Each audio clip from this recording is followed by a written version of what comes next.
Ысыкөл айыл өкмөтүндө Сары Булуң деген айылда турам. Көгүшкөндүн өлүп калган көгүшкөндүн канаттары.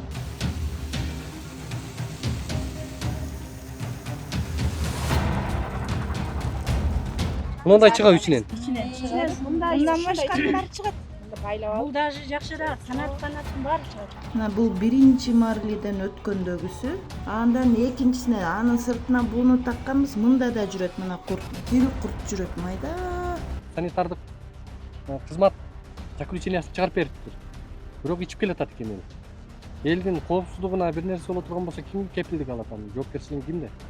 Жоопкерчилиги эме бүт эле болбойт деп чыгарып берген эмес. Моундай азыр санэпидстанциянын эмесин барып окусак болот. Суу кир суу ичип атат. Азыр ошо сууну алып келсең иче аласыңар, иче албайсыңар. Кусасыңар. Ичиле дашта кызым.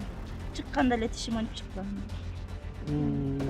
Бизде суунун составында эмне бирдеке көп экен да. Дарыгерлерге бул кызымды алып барсам да ошентип айтат.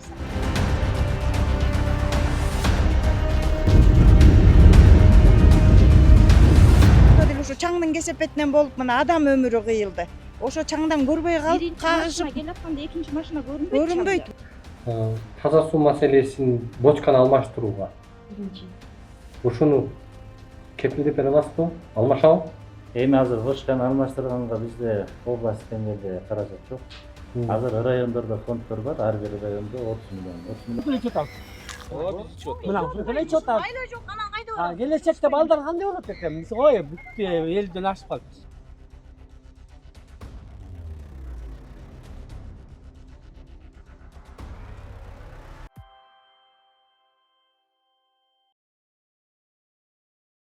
Саламатсыздар урматтуу көрөрмандар, мен азыр Ысыкөл облусуна караштуу Ысыкөл айыл өкмөтүндө Сары Булуң деген айылда турам. Өзүңүздөр көрүп турган ушул суу кампа бүгүнкү күндө абдан жетчү жерине жетип, мындайча айтканда айыл тургундарынын эң чоң көйгөйүнө айланыптыр десек болот.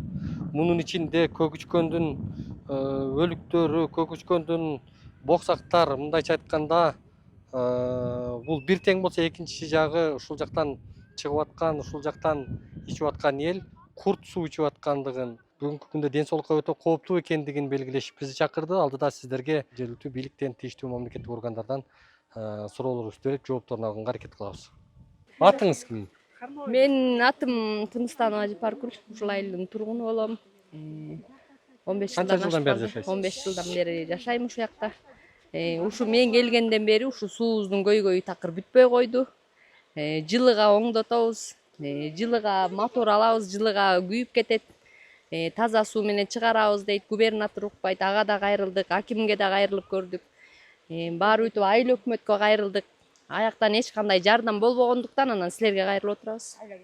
Айлабыз кетти, ичкен суубузду көрүп атасыңар. Курт, кадимкидей эле курттар сойлоп чыгып атат. Балыр Санэпидемнадзор кандай уруксат бергенби же алардын жок, экспертизасы аларга биз ал сууну деген 10 чакты жолу апардык. Бул суу ичкенге жараксыз болгондуктан бизге деген санэпидстанция жаап салат бул сууну.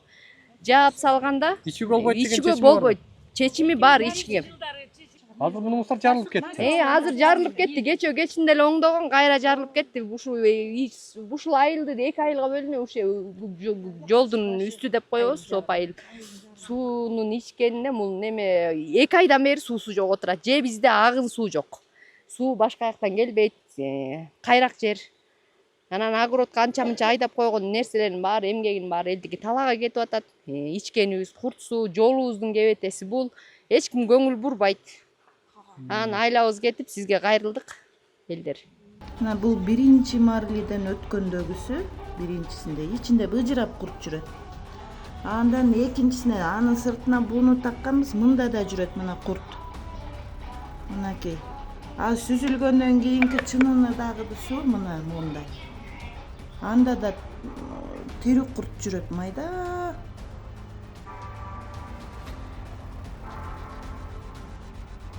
Ишенбесеңер сүзүп көргүлөчү.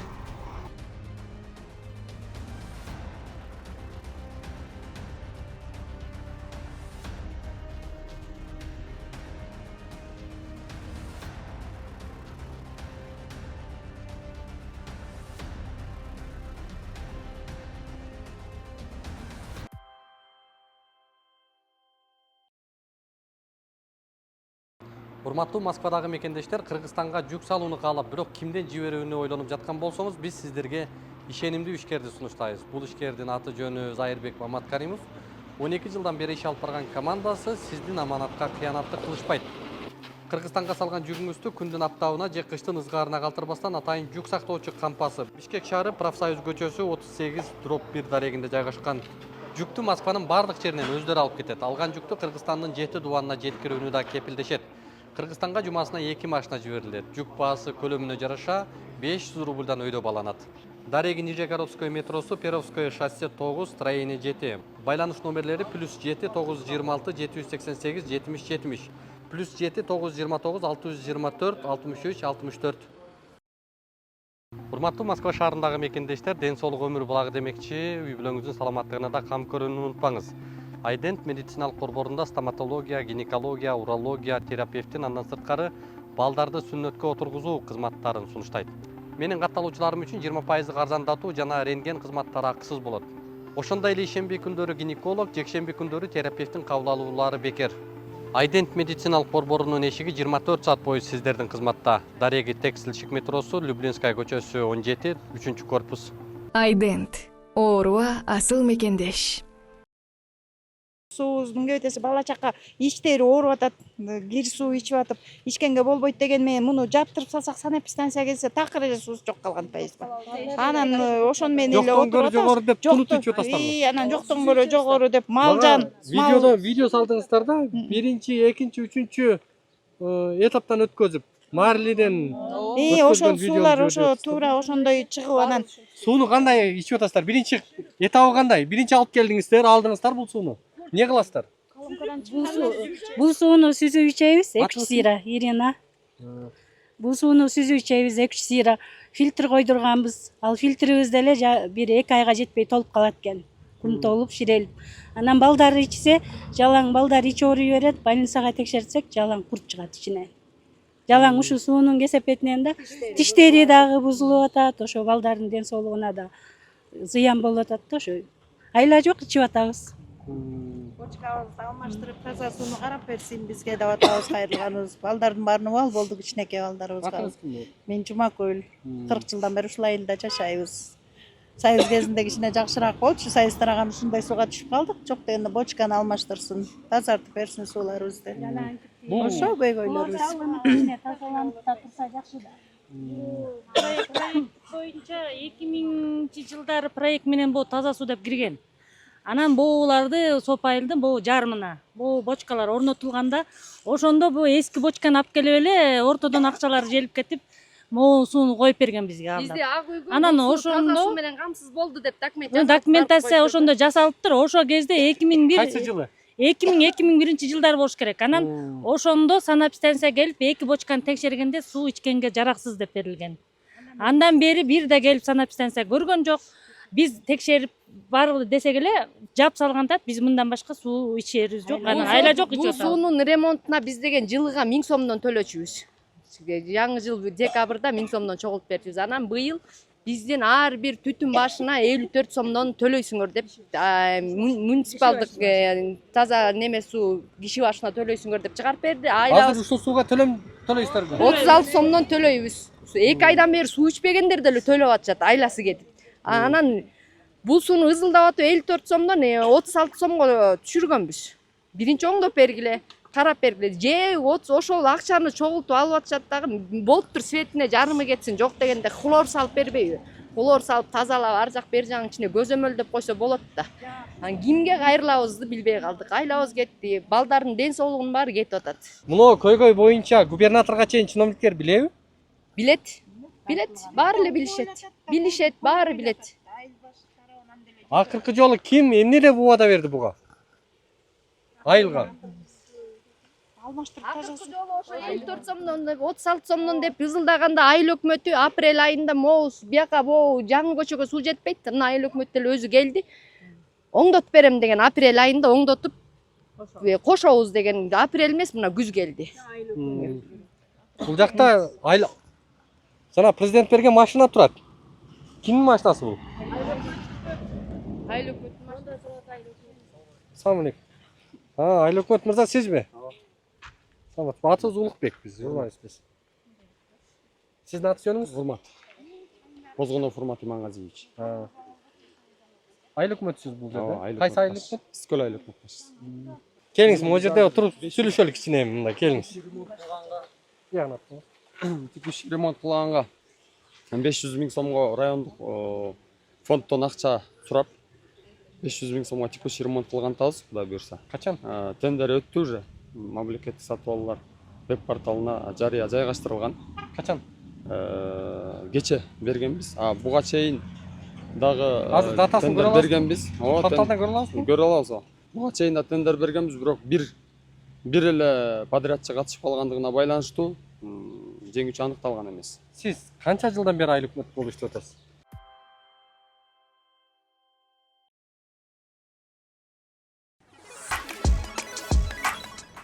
Урматтуу Москва шаарындагы мекендештер, эгерде каттоомузду жаңылоо маселеси жаралып жаткан болсо, бул багытта 10 жылдык тажрыйбасы бар Ахмат аттуу ишкерди сунуштайбыз.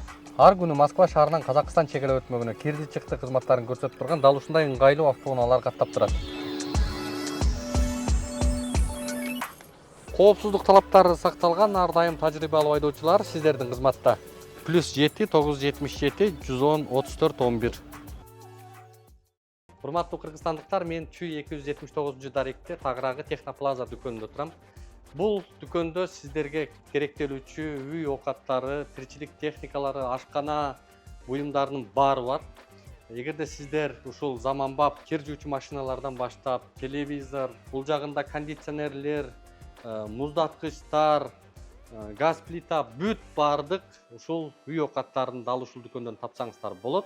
Эгерде сиздер мен атымда келген болсоңуздар, дал ушул дүкөндүн кожоюндары сиздерге өзгөчө дагы белектерин камдап турушат. Бул дүкөндөн Турция, Россия, Кытай жана башка дүйнөлүк маркадагы өндүрүштөрдү таап алсаңыздар болот. Кыргызстан боюнча жеткирип берүү шарттары бар, шаар ичи акысыз, ал эми эң башкысы бөлүп төлөө жолдору менен баштапкы төлөмү жок эле алсаңыздар болот. Байланыш номерлери 0774 024 777 0557 00 2090. Мен административдик реформанын алкагында 1 жыл 6 ай болду иштеп атканыма. 1 жыл 6 айдын ичинде эмне иш жасадыңыз ушул боюнча? Таза суу боюнча. Таза суу боюнча Кечээ тендерге киргизипсиздер. Кечээ өткөндө эле скважинада насос күйүп кетип, насос сатып бердик. Щит приборлорун алып бердик. Андан сырткары бул таза суу бул айылда соопу да болгон эмес. Бул айылда жөн эле баягы кыргызча болгон да бардык нерсе. Элдер баягы чогултуп туруп эле акчаныч, чогултуп туруп эле светка акчасын төлөп коюшчу. Мындай ачык айтканда документтештирилген эмес. Ал жердин даже госактысы жок. Трансформация да болгон эмес бул жерчи. Анан ушулардын баарын азыр биз мыйзамдаштыруу боюнча иштер жүргүзүп атабыз. Буга чейин эч бир мыйзамдуу иштер болгон эмес да. Азыр бүгүнкү күндө ушунун госактыларын алып башка мамлекетке карачу эле буга чейин. Жок. Канча мындай? Жөн буга чейин иш болгон эмес да. Сиздер күнөөлөй албайсыздар да, элди күнөөлөй албайсыздар да бул маселе боюнча.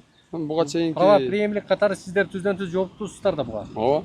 Бирок буга чейинки жергиликтүү бийлик органы иш алып барган эмес бул боюнча. Мен ошондой эле айтам. Аким каякта жүрөт? Акимге бербейлиби могу суудан кичине алып барып? Ичип көрбөйбү? Аким көргөн, биякты билет, курсы. Бул эми бул жактын көйгөйүн баары эле билет да. Анткени айтып атпаймынбы? Суга суу да келбейт, биякта арык да жок да. Жеке эле бул таза суу дагы мындайча айтканда азыр биз жаңы скважинада газ алып атканбыз. Таза суу да проблема биякта. Бүтөп. Сиздердин ушундай карабай койгондугуңуздар тууралуу укук коргоо органдары тийиштүү чара көрдүбү сиздерге? Мына 1 жылдан ашыптыр сиз келгениңизге. Сизге чейинкилер акмак экен. Сиз келип, эмне үчүн 1 жылга чейин ушул жерде ушинтип турат? Монтиппи? Ушундай эч турбай эле болчу. Бүгүн качан жарылды болот бул? Жаңы эле жарылган азыр элечи. 500 000 сомго ремонт кыласыздарбы муну? Текущий ремонт кылабыз. Анан жаңы таза суу системасын киргизгенге, жаңы таза суунун курулушун киргизгенге 2025-ке буюрса киргизели деп атабыз. 2025-ке чейин буяк суу ичпейби? Эмнеге ичпейт? Сууну иче береби? Ооба. Курт сууну. Жок, суу курттуу эле эмес. Суу просто баягы үзгүлтүксүз болуп калып атат да. Үзгүлтүк Мына элдер мага видеого тартып жиберип атат. Марилден өткөзүп. Курттарды көрсөтүп атат видеодон.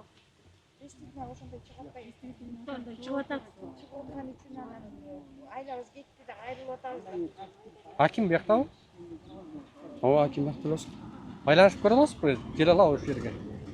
Эл менен бир сүйлөшүп, жеринен көрбөйбү ушуну? Айтпайсызбы? Жок, билет, иши деле бүт бармын. Биз эми жергиликтүү бийликте бүгүнкү күндө эң чоң статуста бул аким. Администрация. Түздөн түз акимдин жооптуу милдети ушул маселени чечүү. Ошон үчүн айтып атабыз да, акимге байланышып көрө аласызбы азыр? Келсин ушул жерге. Байланышып көрөлү. Күтүп туралы. Азыр өчүрөлү эле коелу да, мындай байланышып көрөмчү. О, байланышып көрөсүз. Бул суу негизи 2000 жылдары бир проект менен, пром проектиси менен келген. Мокеев Турсунбек ушул айылдын тургуну болом. Ошондо моякта 20-22 түтүн жаамат болуп чыгарганбыз. Өзүбүз акча чыгарып, эшиктин алдынан казып кошконбуз. Тиги айылдын башында дагы бир ушундай скважина Союздун учурунда чыккан. Анан муну бурабайт эткенде Союздун учурунда бурабайт этип, ошол жерди бекитип, ишкенге жараксыз деп бекитип кетишиптир. Анан баягы агын суу болбогондон кийин биз өзүбүз ачып могуну алып келип койгонбуз. Анан ошо менен ичип аттык. Анан эми акыркы жылдары ошол суунун агымы да түгөндү, жыл сайын эмес, мына ай сайын. Бир ай болгон суунун чыкпай аткан. Көчө күнү чыккан суучу. Анан немени жараксыз көбөдүңөр өзүңөр. Болгон ушундай. Тиги айылдын башындагы да суу ичкенге жараксыз болду. Эми муну бир жерден эле таап, ошол өзүнүн немесин, ушул суунун көйгөнүн чечсе жакшы болот эле. Эс алуучулар көп азыр. Анан эс алуучулар көп, ушул жакта машиналар көп каттайт. Туристтер көп келген себептүү ошо жолду да бат эле оюлуп калат. Оңой менен да сүрүлбөйт. Кезде сүрүп коюшат. Ал бат эле кайра ушундай шифр болуп калат да. Эң Негизги маселе ошол жол, анан суу маселеси. Суу илгери тиякта жасалган, илгерки Союздун скважинасы бар болчу, ал скважинабызда жарабайт. Азыр бөлөк турба салышкан кийин газейинден. Ал турбалардын ичинде да азыр ичкенге невозможно да. Азыр барып тиякта барып ичип көрсөңөр да болот. Түшүнүктүү. Жыты бар, аябай. Эмне экен? Иштер менен жүрүп турат, өйдө жактачы. Губернаторго баралыбы, кандай кылалы? Губернаторго баргандан биз эле чечебиз, жергиликтүү биз, айыл өкмөтү. 90-жылдан бери чечебиз деп келатат экен. Сизге айыл өкмөт акимдер. Жок, биз чечебиз, мен сизге айтып коеюн өзүм. Эми баягы Караколду деле биринчи тартып, көйгөйүн тартып туруп анан чагылдырдыңыз го. Болукбек мырза. Биз деле эми сиздин жыйынтыгы жакшы иштеп койсоңуздар анын деле чагылдырып кетебиз. Ошо азамат иштеп атат экен. Мен эми эл деле билет, мисалы мен башка ушул именно таза суу болбосо башка жумуштардан эми мындай аракет кылып элатам мен. Могул акыбалда мисалы азыр биз ойлодук, акимге ала баралы деп атабыз могу суудан. Жаман азыр биз жасайбыз азыр. Аким бир ичип, жийиркенбей ичип көргөндөн кийин анан Эми Улукбек мырза муну биз өзүбүз азыр ыкчам түрдө жасайбыз. Негизи биздин жергиликтүү тазалыкчы башкаруу жөнүндө мыйзамда айыл өкмөтүнүн жанагы жергиликтүү маанидеги маселелердин бири ушул элди таза суу менен камсыз кылуу да. Анан биз ошол жаатта азыр эми бизде бул бир гана таза суу эмес, бул жок, ошол адамдардын ден соолугунун коопсуздугуна доо кетип атпайбы? Жок, ошол айтып атканымча бири деп. Курт ичип атат экен, балдар ооруп атат экен, энелер ооруп атат экен. Айылдагы ар бир баланы апарып текшертсеңер сөзсүз ичинен курт чыгып атат. Ичимде ооруган же машина жок, барып таза суу ташып келип берели десек. Өзүңөр деле бир ушул айылга бир 5 күн жашап көргүлөчү, анан биздин көйгөй ичип жашап көргүлө. Фильтр койсоңор 2 айга жетпей толуп калат. Жок, мындай 1-2 помидор биз жолдун жээгинде жашайбыз. Могул жол вообще асфальтталбаса, бул билбейм кандай. Мен азыр деген Инстаграмга да жүктөп койгом ушул чаңды тартыпчы. Чаң ушунчалык деңгээлде бул тарапка өтөт биринчи, андан кийин алтылар тарапта уже бул тарапка чаң учат да. Анан уюган туманда чаңдан машина көрүнбөйт. Болжолу канча автоунаа өтөт? Жок эле дегенде 100-200 жөнүл өтөт да. Азыр сезон учурда. Көлгө. Анан ошолор кайра бияка өткөндө эмне деген чаң болуп атат. Бул маселени кандай? Сууганга дагы эмебиз болбойт. Суу септирсе болбойбу? Жок, асфальттаганга чейин. Мамлекеттик маанидеги жол болуп калат, биякчы бизге карабайт бул. Анан муну жол тейлөө ишканасы, номер 4-жол тейлөө ишканасы тейлейт бияк. Транспорт министрлигине карайбы? Ооба. Жакында уже 5 километр 200 метр асфальтталат. Ага уш жер да кирет да буюрса. Жакында деп коюп жок турбайбы? 3 ай болуптур ошого. Тилемишип келатпайбы? Баягы авария деле ошо. Баягы авария болгондо деле ошо чаңдын кесепетинен болуп мына адам өмүрү кыйылды. Ошо чаңдан көрбөй калып, кагышып келатканда экинчи машина көрүнбөйт. көрүнбөйт. Эчтеке көрүнбөй калат. Ошон үчүн мына кишилер, адамдар кырсык болду. Авария болуп, могу көлгө келаткандардын кесепетинен көрүнбөй калып чаңдын эсебинен. Ошондон адам өмүрүнө коркунуч келди. Уже каза болуп калды ал адамдар. Аябай ушундай жаман болуп атат да. Бала чака өтөт жолдун боюна, мал айдалат. Айыл жеринде кечкурун айрыкча как раз малдын убагында машиналар каттайт, тынбай. Ошондо көрүнбөй калат эч нерсе. Балдарды деле тебелеп кетиши ыктымал да. Коркунучтуу эле аябай. Грейдер келип сүрүп кеткен эртеси вообще жөн машина килтеген машина да көрүнбөй калат чаңданчы байке. Биз вообще гир да жууп жай албайбыз биякачы. Гир жууп жайса вообще чаңдан Лежачий полицейский? Айылдын ичин жок дегенде асфальттап койсо болбойбу? Айыл иши бизге карабайт да баары бир. Могу эме именно центральный жолчу. Айылдын ичинде урматтуу айыл өкмөт мырза, андай жол сиздики Жок, жанагы туура эмес. эмеге деп атам. Кантип сизге карабайт? Айылдын ичи сизге карайт. Эл сизге карайт. Жол сизге карабаса, эл сизге карайт. Могу мага жолду айтып атам. Менен сиз мындай сүйлөй эле койсоңуз. Жок, мага карабайт деп атпайсызбы могу Жок, айылдын могу ичиндеги жол? биздин баланста эмес деген сөзүндө эми. Сиздин баланста болбогону менен эл сиздин баланста да. Жок, эл биздин баланста биз жасасак, мындай второстепенный жолдорду жасап беребиз. Жасайбыз. Steam грант менен жасап атабыз. Кийинки айылга мына 9 булак айылына жасап атабыз. 500 метр асфальт салып атабыз. А бул жерге транспорт Сизге карабайт экен макул. Транспорт министрлигине лежачий полицейский официалдуу түрдө боюнча билдирүү бердиңиздерби? Ушул жолду жасап бергиле деп. ооба, мына өткөндө эле келип кеткен, зам министр өзү келген. Мына бул жерде Жок, урматтуу айыл өкмөт мырза, эми сиз айылдагы бир жаран эмессиз. Сиз мамлекеттик органда муниципалдык кызматта иштеген кызматкерсиз. Сиз келип кетти, анан айттык эле, анан антиги эле эмес, кат түрүндө официалдуу, мыйзамдуу билдирүү берилдиби? ооба, Көрсөтө аласызбы ошону? көрсөтө алам. Эмне деп бердиңиздер? Качан бердиңиздер? Кайрылуу жазабыз транспорт министрлигине. Качан бердиңиздер? Былтыр жазганбыз. Эмне деп жооп келди? Эми караштырылып атат, титулдук тизмеге жанагы 5 километр 200 метр кирген деп жооп келген бизге.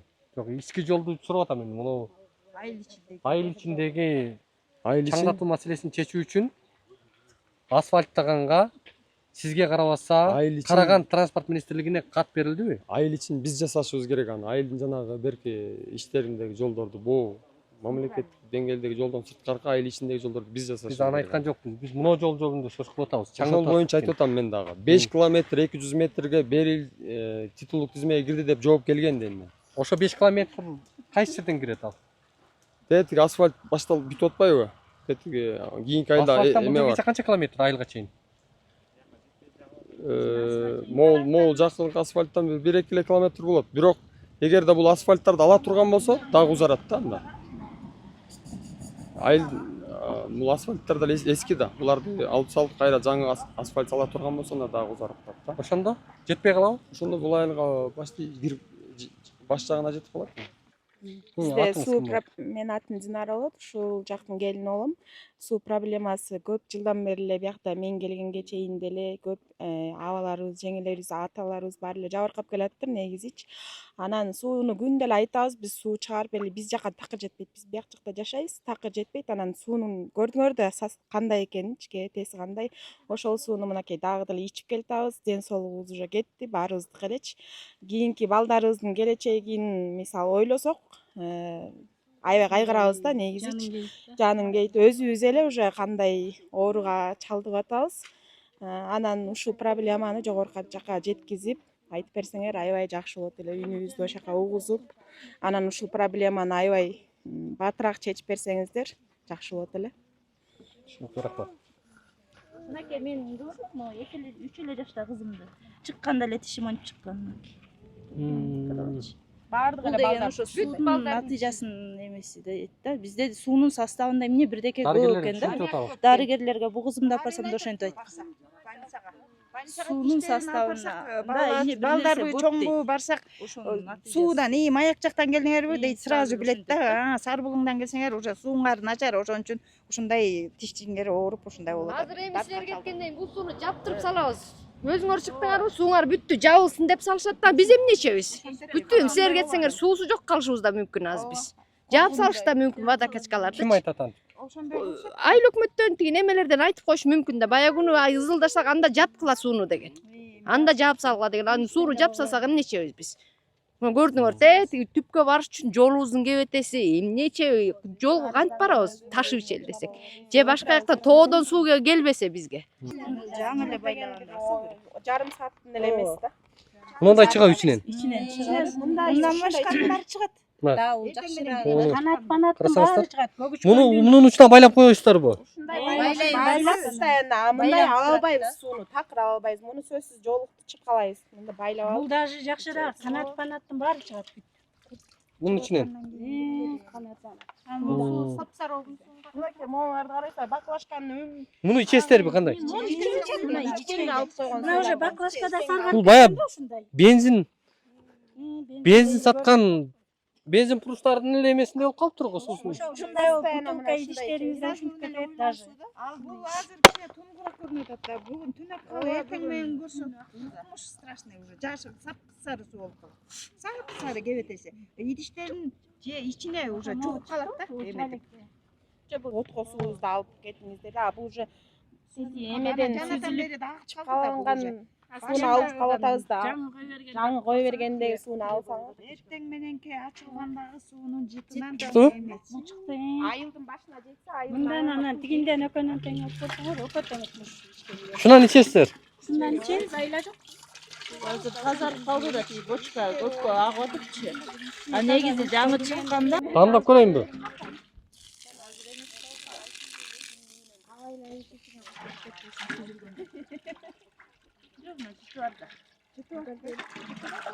Даамы бар экен, Даамы бар, бул деген жаңы эле оңдолду. Темирдин эле жыты го муну. Темирге окшош, Биздеги бул деген жаңы оңдолду, кече эле ошон үчүн тынбай агып атып, сытканан тазартып калдык ичинечи. 2 ай суу чыккан. А, 2 ай кантип жашадыңыз? Аркы көчөдөн ташыдык, айла жок. Айылдын ар жак башында дагы бир ушундай водокачка бар да, ошол жактан ташып ичишти. Таза деген сууңуздар ушул. Таза деген суу таза эле артезиандай кылып эле ичет атат. Жок болсо айла Жоктон жогору кылып эле. Күндө эле ташып эки жактан айыбыздын чаңын көрдүңөр, бияка жан деле жабайт. Анан суубуз жок болсо, анан биздин проблемабыз кандай экенин көрүп батсаңыздар керек. Мына азыр бул жакты жакын тартсакмы камерага? азыр бир эметип Янам жакшы ушундай чыгып атат. Жок, азыр биз биринчи ушинтип туруп анан кусуп баштайт. Şu sudan içe taslar. Mına уже топтоло баштады. Ой, бул тазасы да азыр чыгат. Biraz тазасы. Мына мунун эмне? Көгүчкөндүн жанагы майдаланып кеткен эттери. Буга эч бир мындай илимий деле изилдөөнүн кереги жок экен го бул жерде. Ой, кереги жок. көрүнүп турбайбы эмне болуп кандай. Жаңы коёрду, суну коёп ташкан бирөөнү. Билбейм. Бул уже эметиш керек болчу. Агызып коебуз ушинтип кечке. Анан жадаганса жанагы азыр эл жууган автоматты да жуя албай атпайбыз жадаганса. Немеси чыдабайт. Колго жууйбуз илгеркичи автомат алып келсең чыдабайт. Неме күйүп калабы? Күйүп кетет. Анан бочкага суу тозуп алабыз, анан автоматтарды немеге бочка Үстүнө жоолукту коебуз. Анан чакалап куябыз да. Алып келебиз. А бизде мындай азыркы цивилизованный жашоо келе элек бизге үйгө суу киргизип деген. Мынакей азыр Мына азыркы 3-5 мүнөттүн аралыгында ушунчалык ириң. Неме көгүчкөндүн немелери. Майдаланып кететпи, кандай эмне экенин өзүңүз түшүнүңүз. Көпкө турсачы, бул суучу көпкө турса бочканын ичинде. Бочканын бир 2 ай сайын, бир сайын жууп туруш керек да. Антип балыр басып кетет. Кадимгидей эле балыр басып кетет.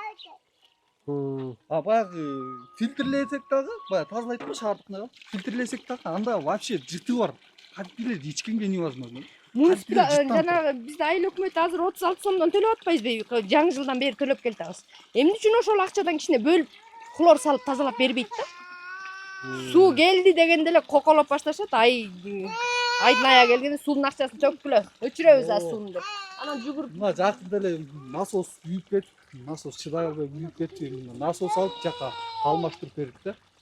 Анан монда кечке турса балырланып, баягы бочканын ичинде туруп балырланып деген. Каждый үйлөрүндө автомат иштетип, бочка турат 1 тонналык, 2 тонналык. Аларды ай сайын, 1 ай сайын жууп турат. Эже силер деле ошо десеңер, ай сайын жууп турасыздар. сууну ташып куябыз, үйгө суу киргизе Үйгө албайбыз. ташып, кадиптилер четине жолукту коюп алып эле, эме сызгырабыз да. Жана сүттү сызгырасың, ошондой эле сызгырып элечи. Ушундай келип атат да суу. Бизди да азыр акимди деле чакырганда толк жок. Андан көрөк биздин үнүбүздү ак үйгө жеткирип бергиле. Ошо Садыр Жапаров менен Камчыбек Ташиевке жеткирип берсеңер. Жолубуз деген экен андан. 1 айда жол вообще кашасы чыгып кетти. 4 тонн эле кырык берет. Күйбөй кечкисин прожекторлор канча жылдан бери күйбөй капкараңгы болуп ушул айылчы. Анан свет эмне бирдемеси төлөнбөйт деп мына күйгөнүнө бир жай келгенде эле күйгүздү бу айыл башыбыз.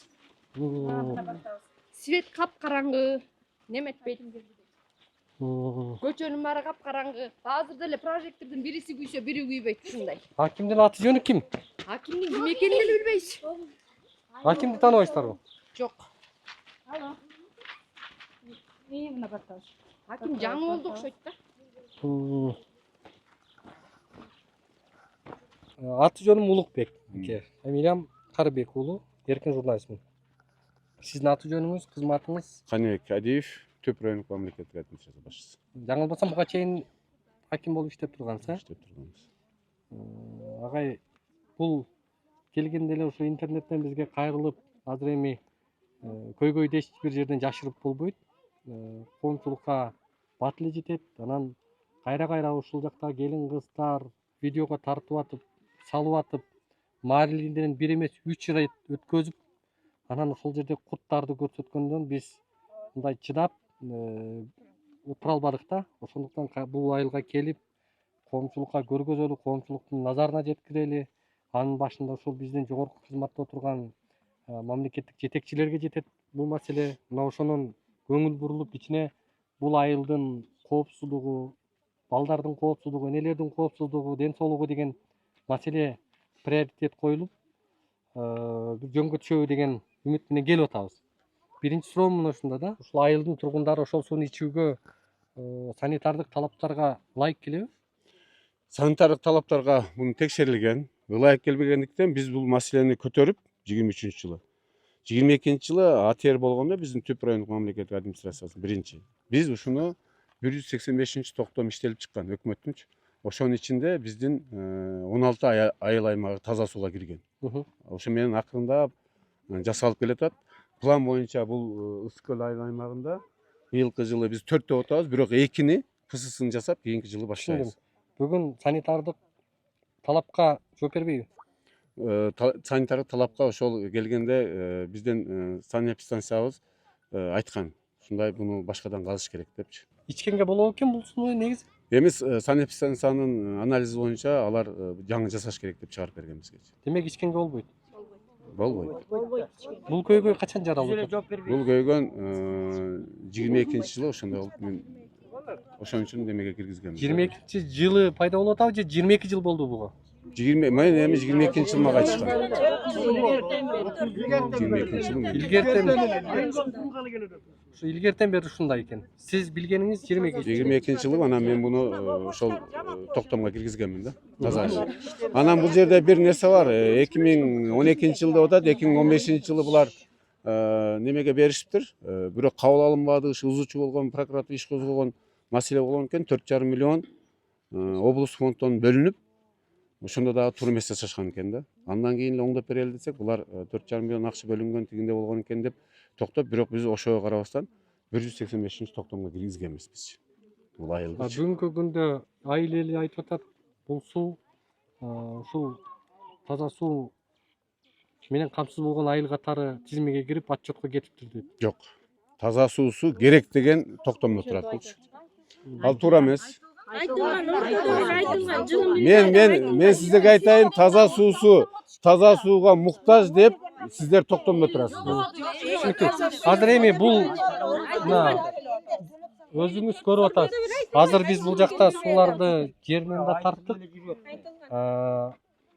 чындыгында мындай даамы башкача экенин ичип көрдүк. Кааласаңыз ичип көрсөңүз тиги болот, жийиркенбесеңиз. Мен деле ушундай өзүм үйүмдө деле азыр түптүн суусунда суу жок. Жок, суу жок азыр түптөчү. Түптө бар. Жок, туруп туруңуз. Угуп турчу. Иним, угуп турсаң сен. Менин үйүмдө жашап аткан үйдө 40 метрден суу чыгарып ичип атам азыр. Себеби эме ошол немес жыты бар, башкасы бар. Азыр болсоңор барып үйдөгү сууну көргүлө болсочу. Сиз итак эле ичип аткан турбайсыз. Ичип атабыз. Ана эмне кылабыз анан? Түптүн суусун бүтө элек азыр. Азыр аким өзү суусун өзү тазалап иче албай атса элдикин кантип Жок, тазалап биз 40 метрден чыгарды да.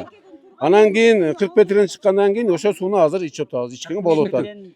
Азыр бирок эми азыр суу бүтөт түптүкү. Андан кийин кошобуз. Мына 22-жылы билипсиз.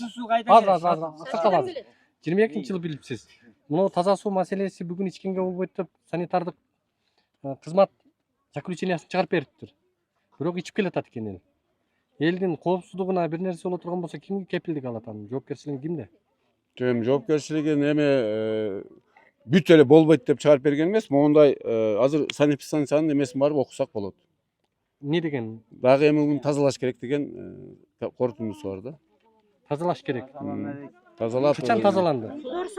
Жок, эми ошондуктан биз ошо санэпидстанция жазып бергенден кийин биз анан кийин муну киргизип атпайбыз. Биз жакшылап стандарттуу түрдө таза сууну чыгарып берели деп. Азыр эмне тоскоол болуп атат ушуга? Бул биринчиден план боюнча келе атат. Тоскоолдук жок. Бюджетке киргизебиз. ПССын жасатып, андан кийин 25-жылы баштайбыз.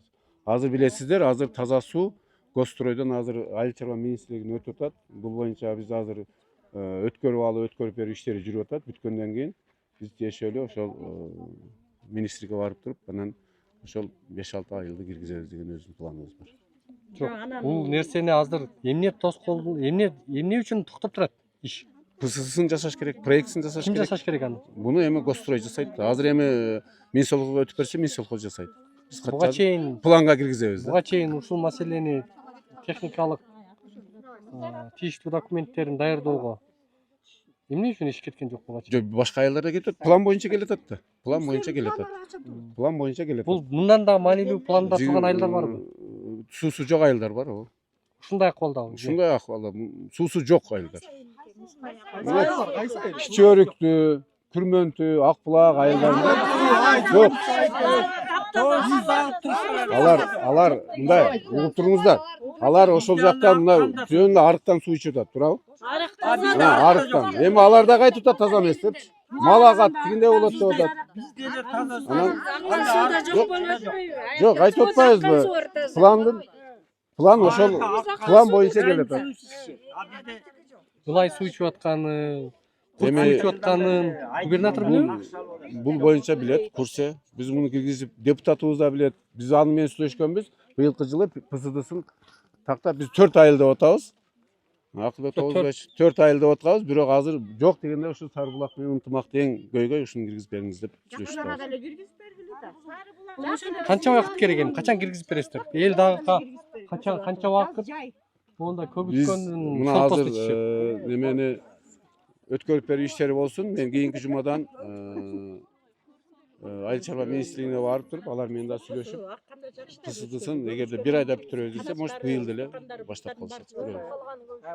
Баардык нерсени. Көгүшкөндүн сорпосу да жакшы дейм кичине. Көгүшкөндүн өлүп калган көгүшкөндүн канаттары шыйрак берет. Бүт эле чыгат майдалып. Мына эл турат, бүт чыгат. Шулдук. Анан сасыгын сурабагыла. Сасыганда жөлөнө даже кол жуя албайбыз. Айла жок, кол жуя албайбыз. Ачып коюп бир аз агызабыз. Кичине жыты бир аз эметкенде анан ичкенге айла жок ичебиз. Эки жакка чыксак балдарга машинеге канистр жүктөп беребиз. Бар түпкө барып суу ала келчи ичкенге. Булар эми мал да жыттап коюп ичпейт, чындап келгенде. Малдар булакка барып ичип келет. Аябай айласы болуп калат. Ушуну тездетсе болбойбу? Тездетебиз, аракет кылабыз тездеткенге. Балдардын Hareket Bari var. uğradık buna. Böğröktür uğradı. Dişleri var kurtardı. Gene de yaş baldan dişleri kurtardı. Dişlerin baарын açar. Büyük açar. Сразу эле айтат экен маяктын малдары деп ишке ишке барса маяктын малдары сусун. Biz koyma karıp kaldık. Bizim dişin bile gerek yok. Bunda aytkanda. Yaş balların dişleri уже julunup atат.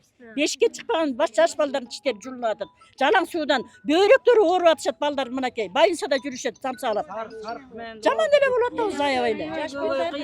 Anan al sonun analizin çıkarıp aytırıp mına her bir duşka 56 sondan bölgen adegende. Bir uyda 9, 10, 12 baş yaşaydı. Anan öyle görünsü. Mına 56 sondan 10 kişi, 12 kişi kanday töyle alabız. Негизи ал тарифти ким бекиткен? Таза суусун дейли. Айлыкмы? 56 сомдон бу? Айлык Ал кеңеш- акча каяка кетип айлык атат? кеңеш бекиткен. Бул жерде азыр 36 сомдон чогултуп атышат, бирок баары 100% төлөбөй эле. Жок, төлөнгөн акча каяка кетет? Светке кетет, өзүнүн светине эле кетет. Анан жана айтып атпайбызбы, мисалы өткөндө эле 138 000 сомго насос сатып бергенбиз. Ал да күйүп кетти. Аны сатып бергендиңиздер ал эл өзү акчасын Жок, ошол даже ошол акча жетпей калат да.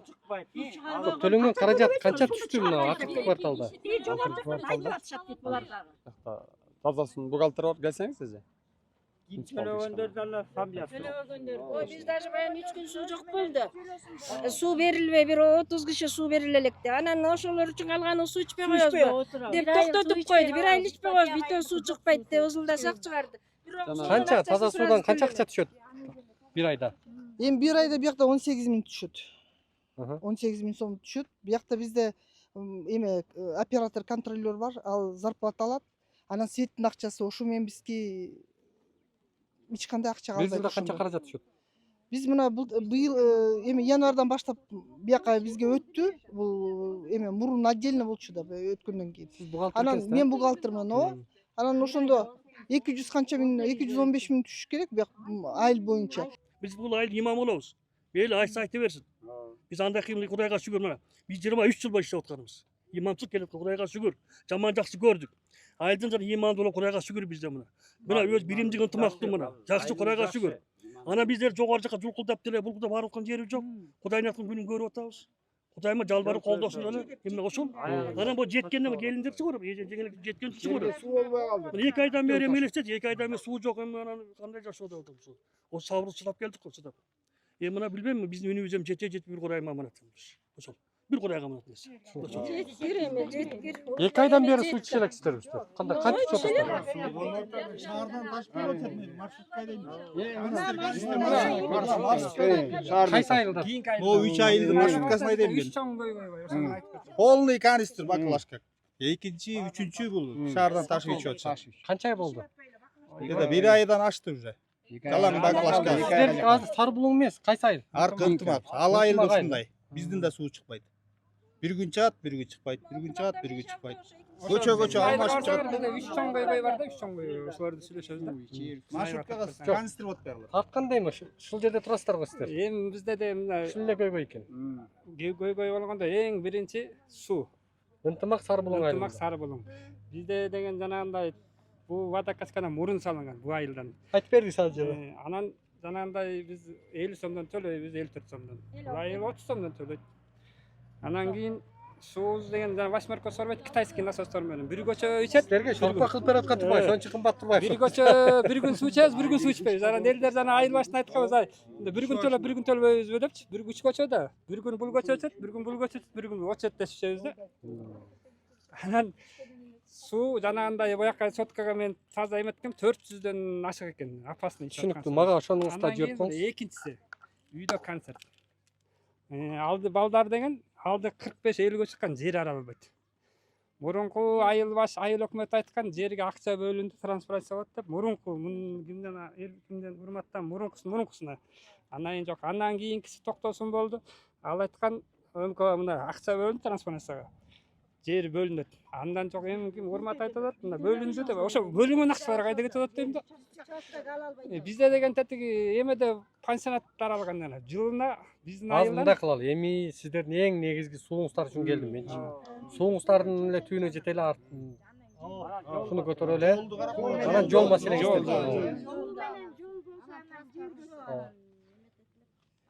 Жол быйыл ишке биздин 2 жумада ишке кирет. 2 jumanın içinde 5-2 kilometre. Yani bari mesela aytayım 5 kilometre 200. 2 jumada. 2 jumanın içinde başlaydı.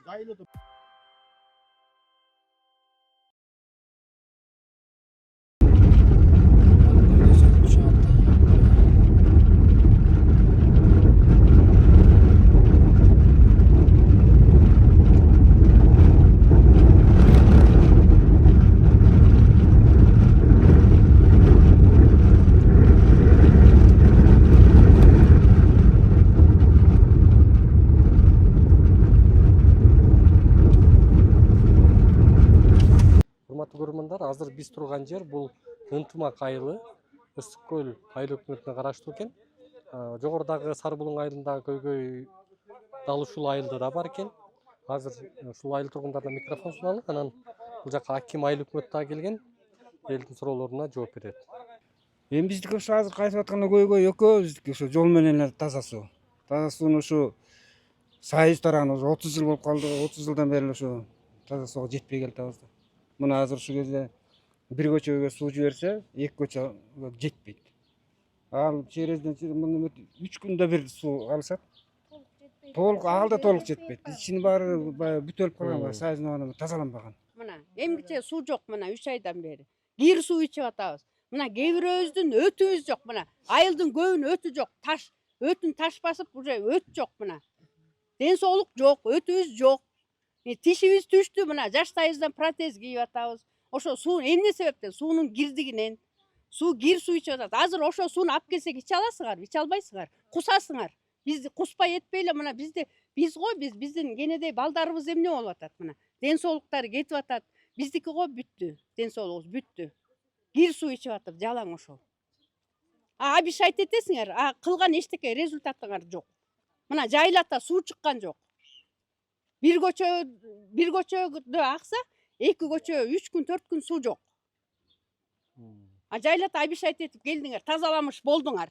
2 күн 3 күн ылай суу акты. Андан кийин суу чыкпай калды.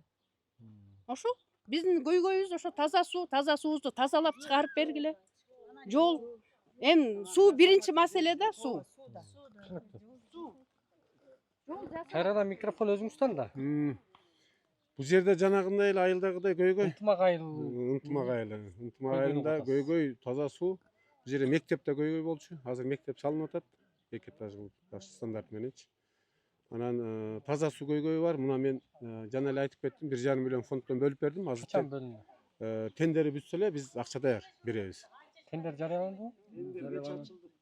Кеч ачылды. Кеч ачылса, эгерде апрель-тесин баягы өзүнүн паузасы бар, паузасын кылып туруп боо дей турган болсо, биз жаңы кыш кирип кетпейби? жаңы скважина казып беребиз. Бизде акча даяр.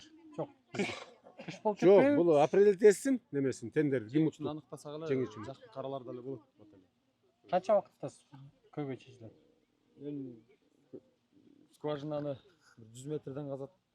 Где-то бир айда казат болуш керек. Скважинаны. Суу көйгөй качан чечилет? Суу көйгөй ошол 1-2 айда чечилет. Негизи ага чейин деле чечилген өткөндө эле айтып атпайбызбы, жана жаңы скважинаны тазалаганбызда, мурда эски скважинаны тазаласак, жанагындай лай суу чыгып калды, кум чайкап калды, насостор күйүп кетти. 1,5 миллион каяктан бөлүндү? Райондук фонддон бөлүндү. Өнүктүрүү фондунан ба? Мен бул айтканда эле мен бөлүп бергем, анан тендериң объявить эте бер. Тияка 500ге да объявить этти, буга да 1,5 миллионго объявить этти. Буюрса. Суунун тарифи түшөбү суу чыкканга чейин? Мен буну кеңешчисин айыл өкмөт. Неге кеңеш ушул айылдык кеңештин депутаттары бул айылга 54 сом, наркы айылга 35 сом кылып? Негизи башында бизде баардык айылдарга 5 айылыбыз бар, биздин айланып боюнча. 5 айылга тең 54 сомдон болгон. Анан Сары Булуң айылында азыркында көйгөй чыкпады, жанагы суулар кир болуп, ошонун эсебинен алардын 36 сом. Жанагы өзүнүн эле электр энергия. Бул жак деле ошондой турбайбы? Эми биякта суу таза эле, мындай өтө кир эмес, таза, мындай эмеге ичкенге болот. Просто эле үзгүлтүккө учурап калат да, бир күн чыкса бир күн акпай. Үзүп сүйлөбөгүлө силерчи.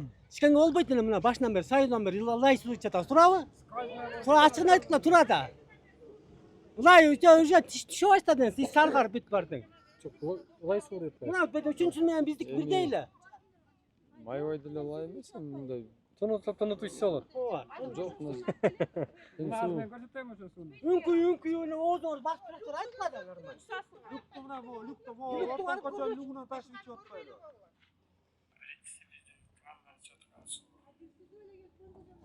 Qancha grad emeni ko'rsatdi?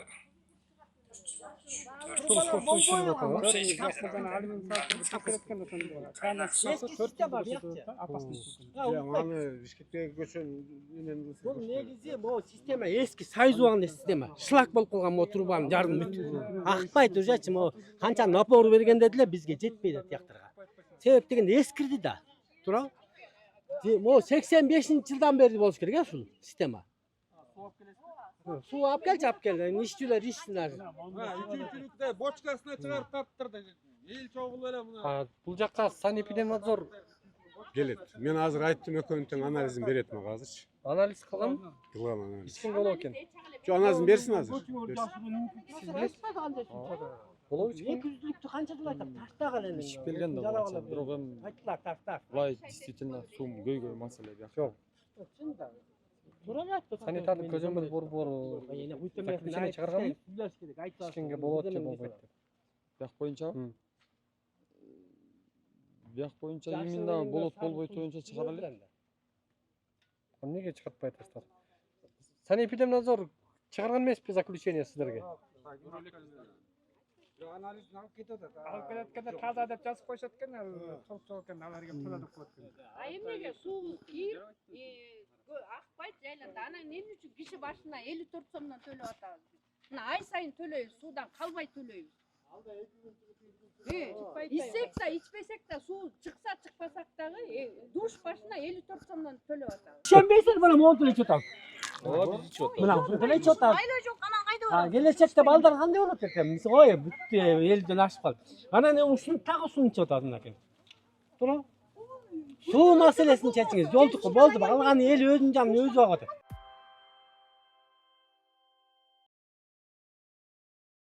Кымбаттуу көрөрмандар, биз азыр Ынтымак жана Сары Булуң айылынын тургундары менен облустук администрацияга келдик десек болот. Бул президенттин ыйгарым укуктуу өкүлчүлүгү. Азыр бизди биринчи орун басары кабыл алып атат. Маселени айтам. Биринчи көйгөй суу экен, экинчиси ошол жердеги жол экен, үчүнчүсү ошол жердеги элге жердин берилиши айыл өкмөт тараптан мындай бир тоскоолдуктар болуп келат. Үй салангабы? Трансформация жок. Ал жанагы мына кирди, жага Непат подайт, Жок, кирбейт. Анан айтып атат, инвесторлорго, байманаптарга десе замат деле берип коюп атышат. Карапайым элге жок деген маселе айтып атат. Эми Конкретный мисал барбы ошол? Алдарыбыз качыралап Бизде Ынтымак айылында өткөндө 2000 гектар деп келди. Беребиз деди. Элдер 2000 гектар кореецтерге жанагы медицинский центрда. Андан кийин арабтар келип жанагы цемент заводунун орду бар болчу, пансионаты. Ол жакты 88 гектар десе, аны да беребиз деп чыкты. Ошондо элдер биздин айылга трансформация эмесин чечип бергиле, анан берели десе, чечебиз деп ошол баягыда ооба макул. Анан азыр эми биринчисинен ушу суу боюнча сиздердин жооп укканы келдик да. Эми кандай дейсиздер? мындай да. Билчү элеңиз суунун ушундай экенин? Жок, мен муну билчү эмесмин. Мен ыйгарым укуктуу өкүлүнүн орун басары болуп келгениме 5 ай болду. Ага чейин Ак Суу районунда иштегем, Караколдо иштегем, Тоңдо иштегем да, Бишкекте иштегем. Анан эми чындыгында мына маалымат берип коеюн. Облус боюнча 176 айылдын ичинен 112 айылда суу берүү системалары курулуп, анын ичинен Дүйнөлүк банктын долбоору менен 79 айылда, республикалык бюджеттен 12 айыл, өнүктүрүү фондунан 6 айыл, жергиликтүү бюджеттен 6 айыл, башка булактардан 9 айыл. То есть 176 айылдын ичинен 112синде гана таза суу системасы кирди. Дүйнөлүк банктан, республикалык бюджеттен. Анан эми калган 65 айылдардын ичинен 19 айылдарда жаңы таза суу системалары курулууда. Дальше иш кетип атат да. 46 айылдарга жаңы таза суу системаларын курууга долбоорлор киргизилип, Дүйнөлүк банктын 3-чү этабына сунушталган. То есть идет работа. Бул Сары Булуң менен Ынтымак жалгыз эмес. Бул курулуш иштерине 1 миллиард 337 миллион 975 миң сом сарпталган. Бүгүнкү күнү 215 миңден ашуун адам таза суу менен камсыз болушкан Ысык Көл областында. 400 канча миңдин ичинен. Анан эми Дүйнөлүк банктын биринчи этабынын курулуш иштери 2018-20 жылдары жүргүзүлүп, 4 айылдын таза суу системасынын курулуш иштери бүткөрүлгөн. Алар Ак Суу районунда Челпек, Бурмасуу, Ташкы айылдар, Жети Өз районунан Дархан айыл 18-20. Дүйнөлүк банктын экинчи этабынын курулуш иштери 21-24 жылдарга пландалып, жалпысынан 9 айыл киргизилип, 3 айылдын курулуш иштери бүткөрүлүп ишке берилген. Алар Ак Суу районунун Бозучук, Жети Өз, Тоң районунан Барбулак айылдары. Экинчи этаптын каржылоосу менен Түбү районунун Жулу булак айылынын таза суу системасынын курулушун Минор жоопкерчилиги чектелген коому 54 миллион сомго жүргүзүүдө. Курулуштун 90-95% бүткөрүлдү. Ысык көл районунан Григорьевка, Каралдыбы, Түбү районунун Кичи Өрүк айылынын таза суу системасынын курулушун Сымуу бир жоопкерчилиги чектелген ишкана 93 миллион сомго жеңип алып, курулуш иштерин 23-жылдын октябрь айында башталып, курулуш иштери уланууда. Түбү районунун Ак булак жана Күрмөнт айылдарынын таза суу системаларынын курулушу боюнча тендер жарыяланып, 127 миллион 923 миң сом Жумгал суу курулуш жоопкерчилиги чектелген коому жеңүүчү болуп аныкталган. Бүгүнкү күнү курулуш иштери жүрүп жатат. Дүйнөлүк банктын 3-чү этабынын каржылоосу мындан аркы 6 айыл киргизилген. Курулуш иштери 25-26 жылга пландалган. Алар Ак Суу районунан 2 айыл, Жаңы Арык менен Кайрым Арык. Жети Өз районунан 2 айыл, Барскон, Актерек. Түбү районунан 1 айыл, Кудургу, Тасма айылдары. Мындан сырткары Дүйнөлүк банктын 3-чү этабына кошумча 33 айыл сунушталган. Ысык көл районунан Ак Суу районунун Жети Өз, эми Түбү районун айтайын, 5 айыл, Ойтал, Михайловка, Ак Булуң, Ынтымак, Сары Булуң айылдары. Тоң районунан Карагоо, Алабаш, Дөң Тала. Мына 33 айылда ушундай маселе бар, эми 3-чү этапка өтүп атабыз азыр. Качан?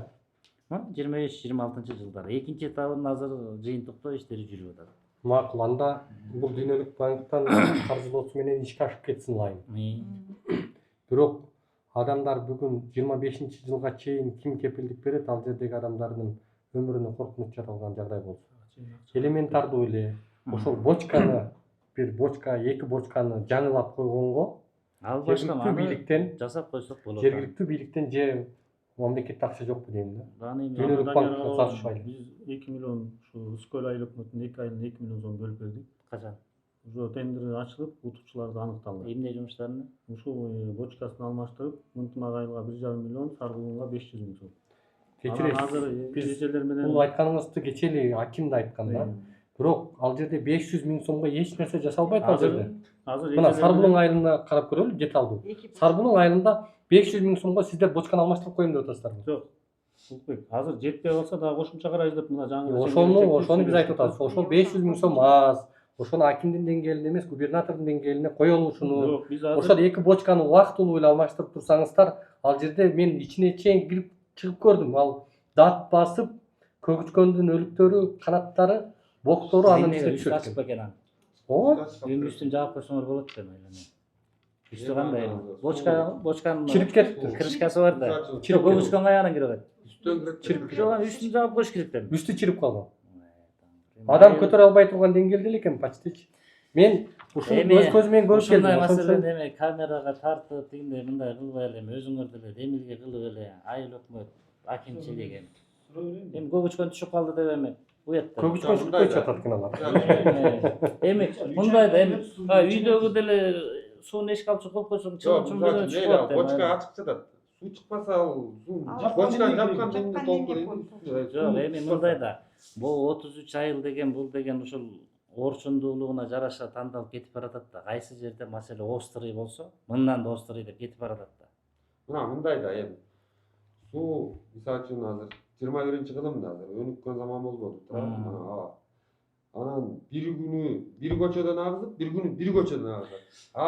Алган акчасы душ башына, киши башына 54 сомдон алып. Бүт Кыргызстанда. Жок, негизи. Бүт Кыргызстанда. Анан мисалы үчүн бир күн ичпей эле бир көчө. Бир күнү бир көчө. Эми азыр заманда андан чоң айылдарда күнүнө 2 сааттан эле суу алган учур. Дүйнөлүк банк эгер каржылап атса, ушул маселе чечилеби? Чечилиш керек. Контролдо чечебиз. Мына ушунун баарынан өзүбүздүн республика бюджет акча жетишпегендигинен анан ушундай эл аралык донорлорго кайрылуу иштери болуп атат да. Бир акча дайылы 30 жылдан бери 30 жылдан бери биздин айылда мисалы үчүн таза суу болсо дагы жаздан бери суу ичелек. Анан таза суу эмес ушундай куруп суу ичип атсак дагы ошого куруп чыгып атат ошол сууданчы. Birinci marliden süssü ошол марлиден экинчи марлиге өтөт. Эми ошону жасайлы деп атабыз да. Бул көчө эле урчугуп калган жок да. 30 жылдан бери келаткан маселе болот да. Эми ошого келип атат да, мына угадасыңар го, бир кичинекей айылга 120-130 миллион сом керек. Мисалы үрмөнтү өтпөс баякта деген агыл суу агат. Кача агыл суу ада мына Сарыбулуң менен мына сиз бар эле экенсиздер. Бизде агыл суу да жок. Билем, барып эле жүргөн. Шаарга келебиз, бочкалар сатып келебиз. Шаардан салып магазиндерден сатып алып ичип атабыз жана.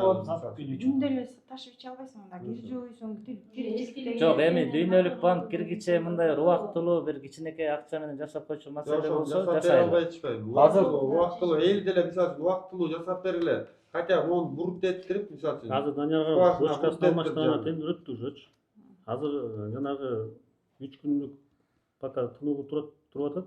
Азыр тынугу бүтсө, могу келаткан жумадан баштап келишим түзөт ошо айлык менен. Келишим түзгөндөн кийин уже жана бочкасын алмаштырганга жумушка киришет да. Данияр Карабулович, биринчи азыр Сарбулуң айылына өтөлдү. Ошол жерден баштайлы. Таза суу маселесин бочканы алмаштырууга. Биринчи. Ушуну кепилдеп бере аласызбы? Алмашабы? Эми азыр бочканы алмаштырганга бизде область деңгээлде каражат жок. Бизде өнүктүрүү фонд бар болчу, аны билесиңер, баары гит жанагы госипотека уйгурга ошол жака кетип. Кумтөрдүн фонду? Ошол Кумтөрдүн фонду. Азыр райондордо фонддор бар, ар бир райондо 30 миллион бу? 30 миллион тегерегинде каражат бар. Плюс калган каражат айыл өкмөттө. Анан муну азыр көзөмөлгө алалы, биз булардын каражаттары менен азыр эми бошко элементарный ушу деңгээлге жеткизбей эле муну алмаштырып коюш керек болчу да. Айыл башчы тигиндей менен бар болчу да. Ал тамтыгычы билип тур, жамай берип ал бочканы. Карабыз ушинтет да айланайын эми. Караш керек да.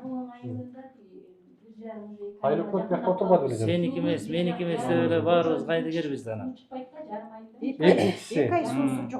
Экинчи маселе. Сарбулуң менен ошол ынтымак айылына кетүүчү жол. Туристтердин баары барат экен. Чаңга болуп калат экен айыл. Өткөн жумада да мен барып Бир авария болду. Жолдун үстү шифр болуп калат экен. Эми муну кантип чечесиздер? Бул мындай да. Облус боюнча мурда буга чейин жылына 15-16 километр жол салынчу. Бул эми тетиги Союздан бери келаткан жол да. Туурабы? Анан ошол салынып эле жатат, мына Ысык көл айылына кирди, былтыр, туурабы? Агачы эмне деген узун эле. Азыр облус боюнча жылына 80 километрден жол салынып атат. Мындай жолдор кайра эле ошол ынтымак. Аталган 2 айыл качан салынып атат башка жактарга. Быйыл деп айта албайм. Быйылкы планда барбы? Биз жак жылбай атат да. Мына айтып атпаймынбы? Азыр кыш кирип кетет го, качан башталат? Азыр биздин мындай болуп атат азыр. Минтранста жанагындай реформа болуп, жана Кыргыз автожолу деген жоюлуп, бана кайра азыр формироваться этти. Ошону менен 2 ай жоготтук ортодон. Аны биз деле маселе кылып атабыз. Мына министр керек болсо ошол маселе менен деле кетти окшойт. Кыргыз автожолу жоюлду азыр. Жоюлуп кайра түздү да. Азыр Кыргыз автожолу болуп түндүк түштүк болбоду. Түндүк түштүк болду. Эми азыр көчө уктум, кайра маселе болуп атат деп атат. Түшүнүктүү, могул жол качан башталат? Эми азыр качан башталат сенин планыңарда болсо? Биздин планда бар. Азыр силерге чейин эжелерге түшүндүрүп айткам. Келаткан 3-күнү, 4-күндөрү азыр Улукбек жол тейлөө кызматтын баардыгын алып барып жана жер маселесин, жол маселесин ошо жеринен барып сүйлөшөбүз. Жок, азыр мындай. Сен планда коюлса айтканың. Азыр бул жерден айтып алган эртең. Азыр мына Аким баштайбыз. Жок, эми планда болсо башталат. Салынып атат. Мына область боюнча азыр 80 километр ушундай навасына, тоңдун үстүнкү долинасынын жолу бүт ушундай. Мына 2 километр, 3 километр натрезек болуп салынып атат. Андай жолдор толтура, мына Жетөгөздүн тети, Боз Бешик дегендей мындай эменин баарын деле ушундай жол. Анан бул жол маселеси айтып атпаймынбы? Акыры мына жана пансионаттарга кеткен жолдун баарынын тамтыгы чыгып калган. Сеники эмес, меники. Анын баарын Минтранс жасап атат азыр. Тет Ысык көл районунан баштап. Карналышканын жолу 7 километр быйыл жылдын аягына чейин бүтүп. Бул дагы эч кимдики эмес болуп келген да. Анан бул жол акырындык менен келет. Ынтымак айылынын таза суу маселеси. Алардын да бочкасы ушундай экен. Ушул эле көрүнүш экен. Bir gün bir köçe, ikinci gün bir köçe, üçüncü gün bir Эмне köçe. болду башкасы? Ал ошол бир Эми ушуну айыл өкмөт маселе кылып, эл менен мындай кылып бир эми кенедей эле нерсе кал, колдон келчү нерсе да. Эми ошон үчүн обязательно ошо губернаторго келиш керек. Ал кенедей нерсе биз үчүн чоң маселе Жок, ошону карабай аткан үчүн силер чоң маселе кылып атасыңар да. Балдары сооруп атат, больницага барса эле ошо сонун составда ушунча Ошондо ооруп тендер атат. ачылды уже. Ачылды. Сарп 1,5 болуп миллион атат сом деп акча чыгып берген атышпайбы? район фонддо. Балдарыбыздын келечегинде ден соолугун бүт чыгып атат. Жасап беребиз. 30 жыл келдик анан Эми биз 60-тан аштык Мындан мейли. чоң деле маселени чечип Туура. атабыз. Туура эместечи, анысы туура. Тендер ачылды, аркы келаткан жумада Кичине эреме болсо да атат да, суубуз тазаланса болот атабыз да. Эми акчасын карап бердик, алмаштырабыз деди. Акча главный акчаны тартып. Жамап эле коет экен. Кампыгы чыгып бүтүп турабы. Жок, жамабайт. Ичи темир Жамаган сатып. болбойт ал. Hiç unutma, özü girip çıktı böçkenin başına. Канчалык объемдогу бочка? Чоң эле жазылды. 20 тонна. 20 тонна, 25 тонна. Жанында бочка турат. Бочка деле Сары булуң ошону коюлат ал бочка. Жаңы бочка турат ошол жерде. Жарым айыл 2 айдан бeri суу içeлекпиз. Анан биз уже колхоздан өткөн үчүн ушундай кылардык да, же болбосо бизге Келгенге туура сууну эч жак чечип берип койгондо биз Жок, ошо бочка боюнча маселени койдуңарбы? Бочка боюнча көптөн бери эле айтып келатат. Айыл өкмөт, аким билет экен. Айылдан алмашылып калып атпайбы?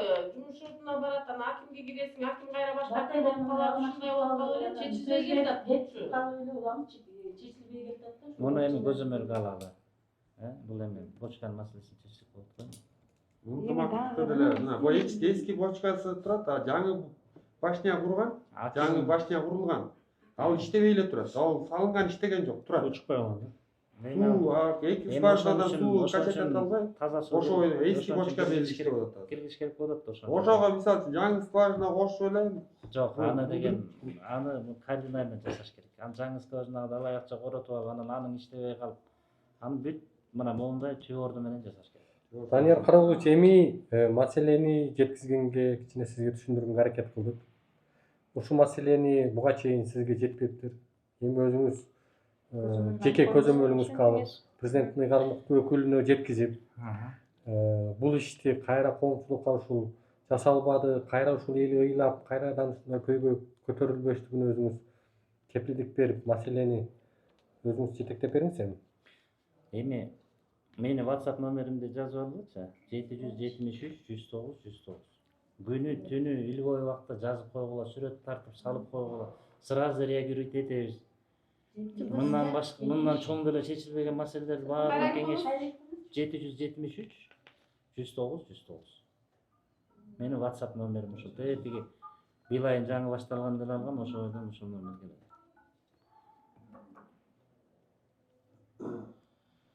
Андан башка любой маселе менен келгиле, мына эшик ачык. Экинчи күн сайын болбосо экинчи күн убактым жок деп астынан балдарга чалдырып атат көп эле киши. Кабыл алып атабыз, түшөк алып атабыз, чакырып атабыз. Анан эми мына ушун үчүн отургузганда биз ошол элдин көйгөйүн укулап, жогорку жака жеткизгиле. Сүрөбөсөк болобу, жанагы бизди сар бул жака салмак аткан 5 рет биз салмак атасыңар э. Бирок мурун 8 деп айтылган. Кимди? Жол боюнча. Жана Николаевканын Эми чоң кыз 5 километр түшүп калса дагы Кудайга шүгүр деш керек. 5 километр түшсүнчү, анан 3 километр аржа. 5 километрде эмне деген жол? Жана ынтымак менен берки ысык көздүн ортосу 5 километр? Жок, 5 километр. Жок, эмеден баштап берген негизи Николаевканын. Тиянан бар. Жетпей калып атпайбы дагы деле.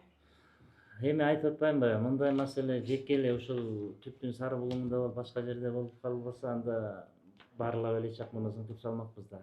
Акырында мында кичинеден бөлүштүрүп атпайбыз. 80 километр облус боюнча асфальт салынат. Ушулар менен жолдор.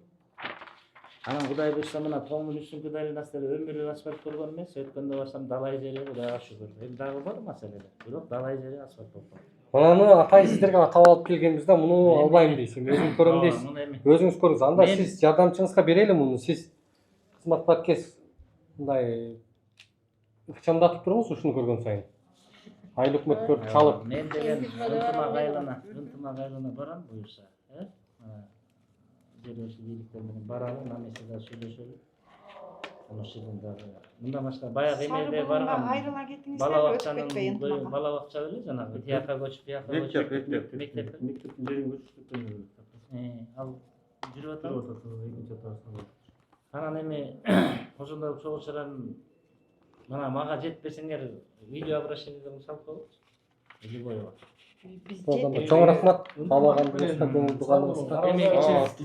İçine götürüp koyduk okşayıp janагындай. Burada 2 ay, 1 aylık kut bolsa 5 aylık koşup aldı mı misal? Ar jagı soң ayılda karalınat, kичинекейлер каралбай калып. Ал деген мындай да биз көнүп калганбыз да баягы айыл өкмөт жаныбызда жүрбөсө да бир кызык болуп элечи. Анан эми ал деген акырындык менен ага да көнөбүз. Мына көйгөй болсо айтып атпаймын. Азыр соцсет, электрондой эле бүт мына паспорт деле мунун ичинде болуп калган. Справканын баарын ушул жерден чыгарып алып атабыз. Анан эми жакшы эле болот буюрса. Трансформация чечилеби? Кайсы анака? Жердики боюнча мындай да, жердики боюнча жанагындай курулуп калган үйлөрдүкүн чечип атабыз, көрүп атасыңар. Жанагындай шахмат болуп арасында муну то есть могу бир массив болсо, бир жерге салып, бир жерге салып арасында калып калганын баарын бүтүрүп атабыз азыр мына апсы менен, мына мыйзам сада тапшырмасы менен. А мондай эчтеке салына элек, мондай ачык жерлер боюнча отдельный маселе. Аны төртөөгө кошумча указание беребиз дейт. Сарбулуң айылы 2024 жыл 16 август мындай кооптуу делген водозаборный башняны алдыртып атабыз. Кран келген. Мына мындай телескопичка келген. Ушулар менен алдыртып атабыз. Балдарыбызда